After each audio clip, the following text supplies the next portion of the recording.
Joining us now, former presidential advisor, New York Times bestselling author of Inside Trump's White House, The Real Story of His Presidency, and presidential historian Doug Wead. Doug, we like to think that the contested elections is a new topic, and it is in a way when you look at the kind of amounts of fraud that we saw in the last election. But kind of walk us through the history, especially 1960, because people see that as a stolen election. That's right. By the way, that was a great summary. And there was one other, 1878, where Tilden and Hayes were deadlocked, and it finally was decided with the special commission. Yeah, 1960. I have behind me on my bookshelf, Natalie, books that have transcripts, FBI wiretap transcripts, listening in on mafia leaders as they describe how they helped throw elections. They influenced the primary election in West Virginia when Kennedy defeated Humphrey. And of course, late that night on election night, Joseph Kennedy was on the phone to Mayor Daley of Chicago saying, "We need more, we need more." You always know, Natalie, that something's going on when a county like Broward County, Florida, or like Cook County, Illinois, when they withhold the ballots and say, "We don't know yet, we can't report yet," they're waiting to see how many ballots will be needed to throw the election their way.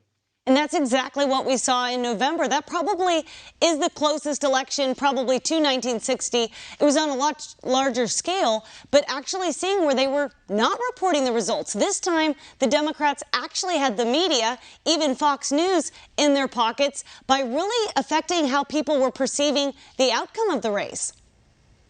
Yeah, that's very true. And this can happen in modern times. And it has happened. For example, in 2012 in Iowa, Mitt Romney was declared the winner of the GOP primary, and the chairman of the Republican Party in Iowa, who favored Romney, withheld ballots from one of the key counties that Rick Santorum carried. Many weeks later, he finally released those ballots, and we learned that Santorum had actually won the primary, but it was too late to affect the momentum of the 2012 election. Dirty politics often happens. I'm glad that Donald Trump stood up. It would have been a lot easier for him to just ridden off into the sunset as one of the greatest one-term presidents in American history. But he saw that not only was he cheated, the American people were cheated. And you have to stand up when there's injustice. You have to. And it's like we did try every avenue possible. President Trump kept doing it. And he always said, "I'm not doing this for me." He had a great life. It's like he didn't have to run for president. It's like they put him through so much, but he did it for the people. The people elected him, and yet then it was stolen. So as we're now seeing Maricopa County, this forensic audit taking place, again, it's a lot later because Biden's already in the White House. But how do you see this impacting other states to try to correct the wrong that was done in November? We can't reverse it at this point because the Supreme Court, they're still refusing, saying it's a moot point. Well, I'm deeply troubled, Natalie, by the fact that the Biden campaign hasn't been more generous in victory. When you win, you shouldn't be bitter and mean-spirited and angry. And what are you angry about? You won. I would think that if you won, you'd say, yes, let's examine the votes. Every vote counts. Let's study it all. If anybody has a question, let's answer that question. Instead, they're trying to silence and shame anybody that's got a question. I think we'll eventually know. I think stories are going to come out about this election, just as they have 1960. Maybe too late to affect anything, but at least it'll be captured for the history books. As we've mentioned, mail-in balloting is illegal in Latin America because it's so wrought with fraud. And now we're not even requiring identification. It's truly remarkable.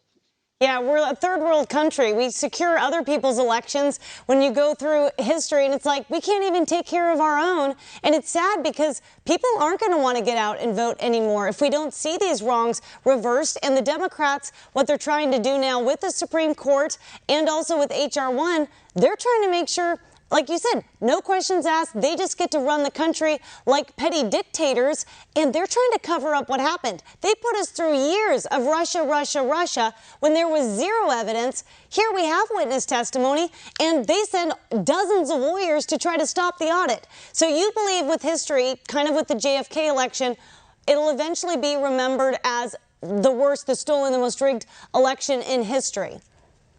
I think I think a lot of details are going to come out, Pennsylvania especially, and of course in Arizona. I think there are too many stories that will eventually come to light.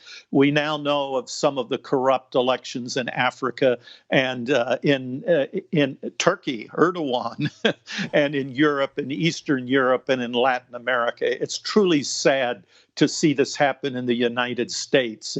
It's gut-wrenching. But Elie Wiesel once said, you can't stop injustice, but you can protest when it happens. And that's why I think it's been important for Americans not to be shamed or cowed into asking questions. We have a right to ask questions. We have a right to expect fairness and for our vote to count. And we should be treated with dignity and with honor, and our questions should be answered.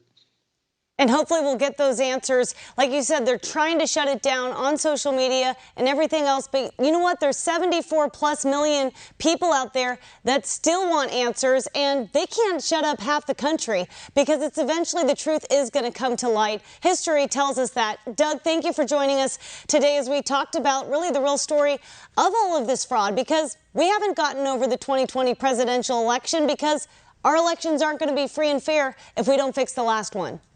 That's a good point. You're right. Well, God bless you, Doug. We'll see you soon.